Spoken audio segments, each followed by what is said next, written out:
नमस्कार दोस्तों, turning point में आपका एक बार फिर स्वागत है। दोस्तों, इस वीडियो से पहले मैं भारत के अंतरिक्ष इतिहास की प्राचीन और वर्तमान दास्तान पर 2 वीडियो बना चुका हूँ। यह तीसरा वीडियो भी बेहद महत्वपूर्ण है, कृपया इसे पूरा देखिए। तो दोस्तों, क्या आप विश्वास करेंगे कि अंतरिक्ष विज्ञान का अविश्वसनीय कारनामा कर दिखाने वाला कोई वैज्ञानिक भारतीय वेद पुराणों संस्कृत भाषा में गहरा यकीन रखता हो? इतना ही नहीं, अंतरिक्ष में भारत सहित विश्व के अन्य देशों की उपलब्धियों की नींव में भारतीय पौराणिक साहित्य को मानता हो? प्रथम दृष्टा तो यह यकीन करना मुश्किल होता है कि विज्ञान और तकनीकी के इस आधुनिक युग में इतना बड़ा वैज्ञानिक कैसी पुरातनपंथी बातें करता है, किंतु ये किसी साधारण व्यक्ति ने नहीं की हैं। ऐसी बातें की हैं चंद्रयान 3 के कर्ता धर्ता इसरो के मौजूदा चेयरमैन एस सोमनाथ ने। जी हाँ, आपने बिल्कुल सही सुना। सोमनाथ ने इसी साल उज्जैन की महर्षि पाणिनि संस्कृत और वैदिक यूनिवर्सिटी के दीक्षांत समारोह में कहा था कि संस्कृत भाषा वैज्ञानिक विचारों को आगे बढ़ाने में इस्तेमाल की जाती थी। कंप्यूटर की भाषा भी संस्कृत है। जो लोग कंप्यूटर आर्टिफिशियल इंटेलिजेंस सीखना चाहते हैं, उनके लिए संस्कृत काफ़ी फायदेमंद हो सकती है। यूनिवर्सिटी के दीक्षांत समारोह में अपने संबोधन के दौरान उन्होंने कहा कि विज्ञान का मूल वेद है और अरब के मार्ग से यह ज्ञान पश्चिमी देशों तक पहुंचा और वहां के वैज्ञानिकों ने इसे अपना नाम दिया। उन्होंने कहा कि स्क्वायर रूट, बीजगणित, वक्त की गणना, वास्तुकला, ब्रह्मांड का आकार, धातु कर्म और यहाँ तक कि सबसे पहले एविएशन की जानकारी भी वेदों में ही मिली थी। संस्कृत में वैज्ञानिकों के योगदान को भारतीय संस्कृति की हजारों साल की यात्रा से समझा जा सकता है।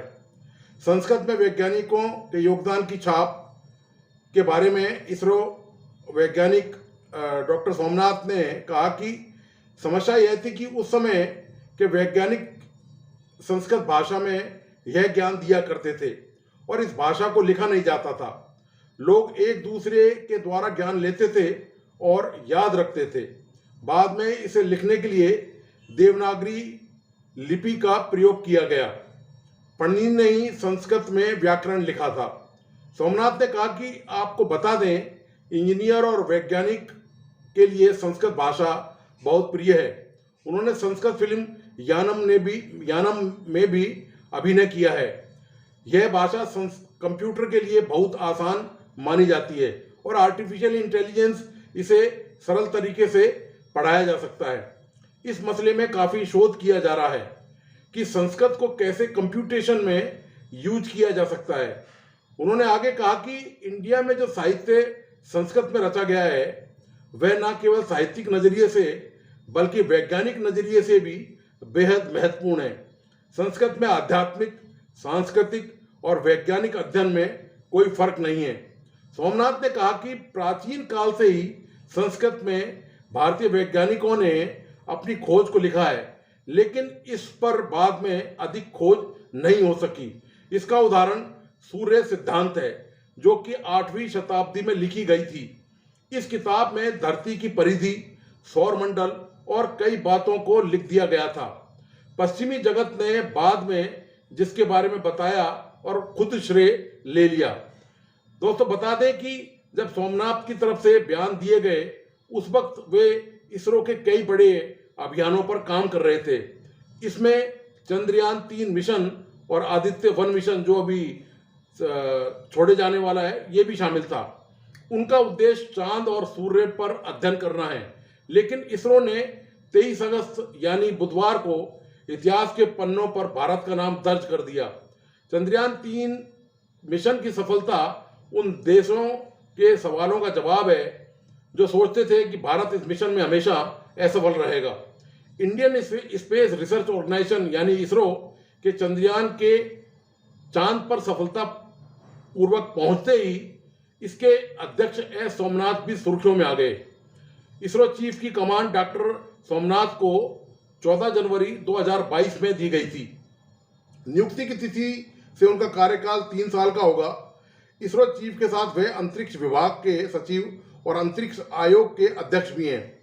इसरो चीफ के तौर पर तैनात होने से पहले वह तिरुवनंतपुरम में विक्रम साराभाई अंतरिक्ष केंद्र के डायरेक्टर थे।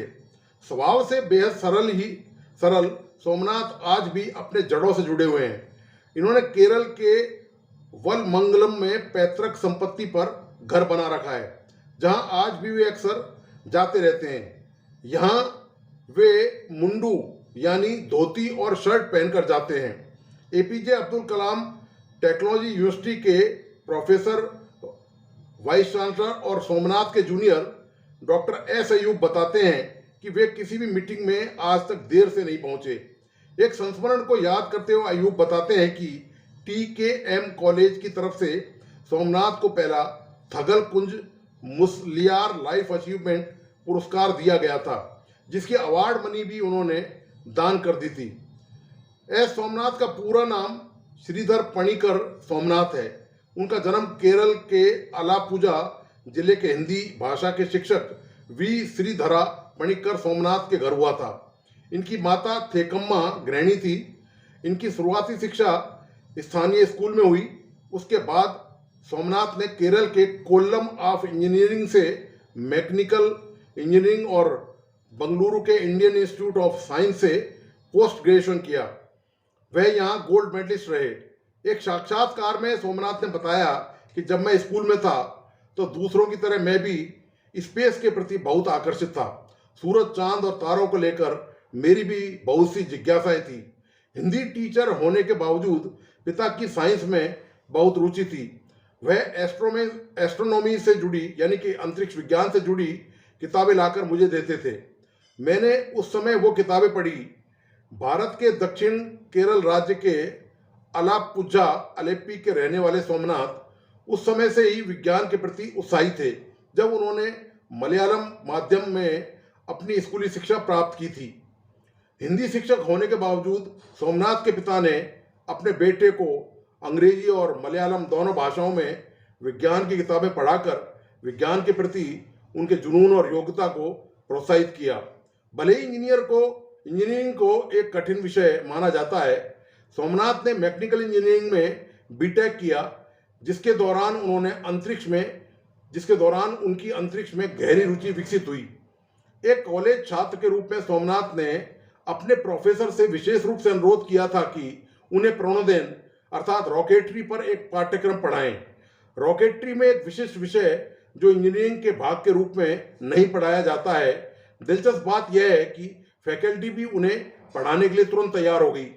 केरल के कोल्लम में TKM कॉलेज ऑफ इंजीनियरिंग, जिसमें अभी तक कभी रॉकेटरी का पाठ्यक्रम नहीं पढ़ाया गया था, प्रोफेसर ने चुनौती स्वीकार की और 10 छात्रों को प्रणोदन पढ़ाना शुरू कर दिया, जिन्होंने उस समय रुचि दिखाई थी।